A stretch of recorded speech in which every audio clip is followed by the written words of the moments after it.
Hilliard. I got so much more.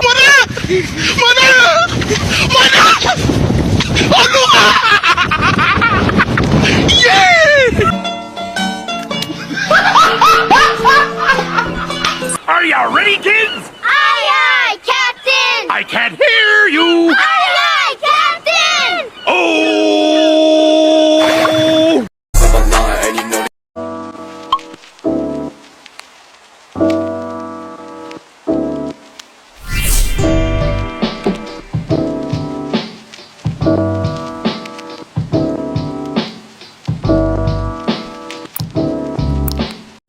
Assalamualaikum warahmatullahi wabarakatuh. Perkenalkan, nama saya Siti Fatniatul Hasni dengan NIM 2315201045. Perkenalkan, nama saya Siti Nur Aisyah dengan NIM 2315201046. Di sini kami dari mahasiswa S1 Kebidanan dalam mata kuliah Fisika Kesehatan dalam praktek kebidanan yang diampu oleh Ibu Rauzis MPD. Di sini kami akan membuat video tugas sebagai pengganti UTS. Di sini kami akan menjelaskan tentang alat tensimeter dan laju endapan darah. Di sini saya akan menjelaskan tentang alat tensimeter digital. Tensimeter atau sphygmomanometer adalah alat ukur yang dibuat untuk mengukur tekanan darah. Tekanan darah merujuk pada tekanan yang dialami darah pada pembuluh arteri darah ketika darah dipompa oleh jantung ke seluruh anggota tubuh manusia. Tekanan darah dibuat dengan mengambil dua ukuran yang biasanya diukur seperti 120/80 mmHg. Nomor di atas atau 120 menunjukkan tekanan ke atas pembuluh arteri akibat denyutan jantung dan disebut tekanan sistol. Nomor bawah atau 80 menunjukkan tekanan saat jantung beristirahat di antara pemompaan dan disebut dengan tekanan diastol. Kelebihan tensimeter digital yang pertama, tidak pakai raksa. Kelebihan pertama dari tensimeter digital yaitu tidak memerlukan raksa udara untuk membaca tensimeter. Hal ini karena tensimeter bergerak akan secara otomatis dan bisa langsung mendapatkan hasilnya. Yang kedua, tensimeter digital lebih praktis. Jika dilihat dari segi praktisannya, tensimeter digital memang lebih praktis dibandingkan dengan alat tensimeter manual. Hal tersebut dapat kita lihat dari cara pemakaiannya yang tidak ribet dan tidak memakan waktu yang lama. Saya akan menjelaskan laju endapan darah. Laju endapan darah mengacu pada kecepatan endapan eritrosit saat dibiarkan mengedap dalam tabung tertentu selama 1 jam. Ini adalah tes darah yang mengukur tingkat kecepatan endapan eritrosit dalam darah Anda. Tingkat laju endapan darah dapat meningkat pada kondisi peradangan infeksi atau penyakit tertentu dalam tubuh.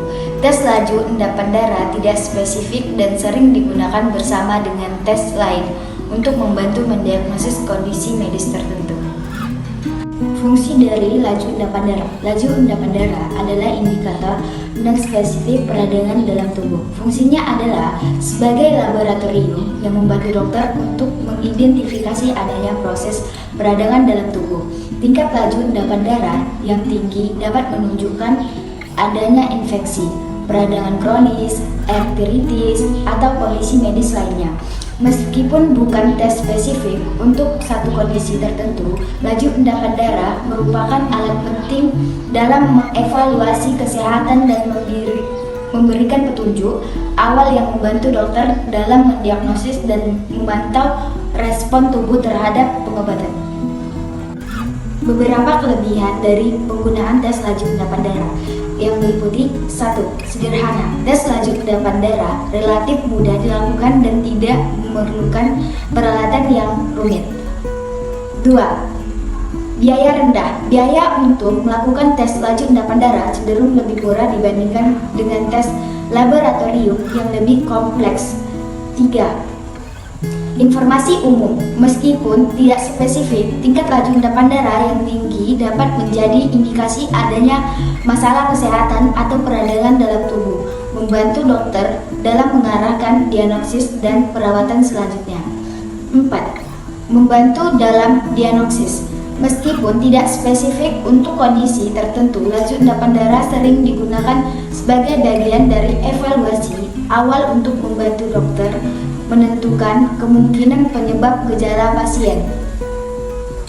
Beberapa kekurangan atau keterbatasan dari tes laju endapan darah yang meliputi 1. Kurang spesifik. Tingkat laju endapan darah yang tinggi dapat terjadi dalam berbagai kondisi yang berbeda. Tidak spesifik untuk satu penyakit tertentu. Ini memerlukan tes tambahan untuk diagnosis yang lebih tepat. 2. Tidak mendeteksi secara langsung penyebabnya. Meskipun tinggi, tes laju endapan darah tidak memberikan informasi langsung tentang penyebab peradangan atau kondisi kesehatan yang mendasarinya. Tes tambahan mungkin diperlukan untuk menentukan penyebab pasti. 3. Pengaruh variabel. Hasil laju endapan darah dapat dipengaruhi oleh faktor-faktor seperti usia, jenis kelamin, kondisi lain yang mungkin mempengaruhi kadar protein dalam darah, sehingga tidak selalu konsisten sebagai indikator tunggal. 4. Tidak berlaku untuk semua kondisi. Ada kondisi tertentu di mana tingkat laju endapan darah mungkin tidak naik meskipun ada peradangan dalam tubuh. Oleh karena itu, hasil tes laju endapan darah harus dipertimbangkan bersama dengan temuan klinis dan tes lainnya. Meskipun memiliki keterbatasan, tes laju endapan darah tetap menjadi alat yang bermanfaat dalam memperoleh informasi awal tentang adanya peradangan dalam tubuh. Namun untuk diagnosis yang lebih akurat, seringkali diperlukan tes tambahan dan evaluasi Laju medis endapan yang darah lebih yang mendalam. tinggi dapat mengidentifikasikan adanya peradangan dalam tubuh, tetapi tidak secara langsung mengidentifikasi penyakit spesifik. Beberapa kondisi atau penyakit yang dapat terkait dengan peningkatan laju endapan darah yang meliputi 1. Infeksi. Infeksi bakteri atau virus seperti infeksi saluran pernapasan atas. 2. Penyakit autoimun. Penyakit seperti lupus, artritis, reumatoid, dan penyakit autoimun lainnya seringkali menyebabkan peradangan yang dapat tercermin dalam tingkat laju endapan darah yang tinggi. 3. Penyakit inflamasi usus. Kondisi seperti penyakit Crohn atau colitis ulcerativa yang menyebabkan peradangan pada saluran pencernaan. 4. Kanker.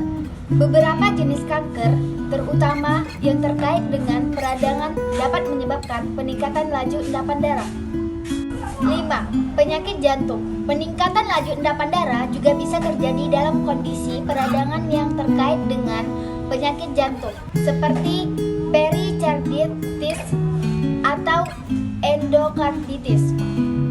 Penting untuk diingatkan bahwa tingkat laju endapan darah yang tinggi hanyalah bagian dari informasi yang digunakan dalam diagnosis.